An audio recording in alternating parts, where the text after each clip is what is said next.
ବାଲେଶ୍ୱର ଅଗ୍ରଣୀ ସାମାଜିକ ସଂଗଠନ ଈଶ୍ୱର କୃପା ୱେଲଫେୟାର ଟ୍ରଷ୍ଟ ପକ୍ଷରୁ ସରକାରୀ ଦଳ ଉପମୁଖ୍ୟ ସଚେତକ ତଥା ରେମୁଣା ବିଧାୟକ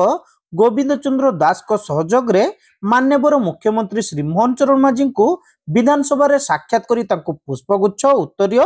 ବେଲଗଛ ଚାରା ମହାପ୍ରଭୁ ଜଗନ୍ନାଥଙ୍କ ମୂର୍ତ୍ତି ଓ ତୈଳଚିତ୍ର ପ୍ରଦାନ କରିବା ସହିତ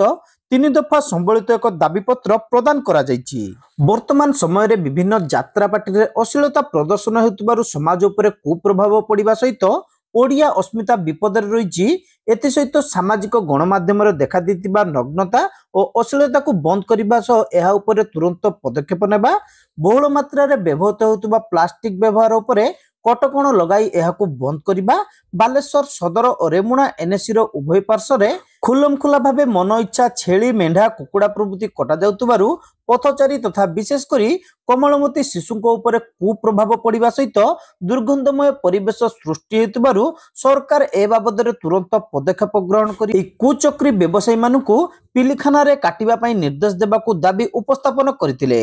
ଏହି ଦାବିପତ୍ର ପ୍ରଦାନ ବେଳେ ସରକାରୀ ଦଳ ଉପମୁଖ୍ୟ ସଚେତକ ତଥା ରେମୁଣା ବିଧାୟକ ଗୋବିନ୍ଦ ଚନ୍ଦ୍ର ଦାସ, ट्रस्ट मुख्य ट्रस्टी सांबादिक लोकनाथ पिरी, सभापति सरोज कुमार साहू, संपादिका अमिता पिरी, सदस्य शुभंकर पिरी, शक्ति कुमार दास, मंजू दास प्रमुख उपस्थित थिले।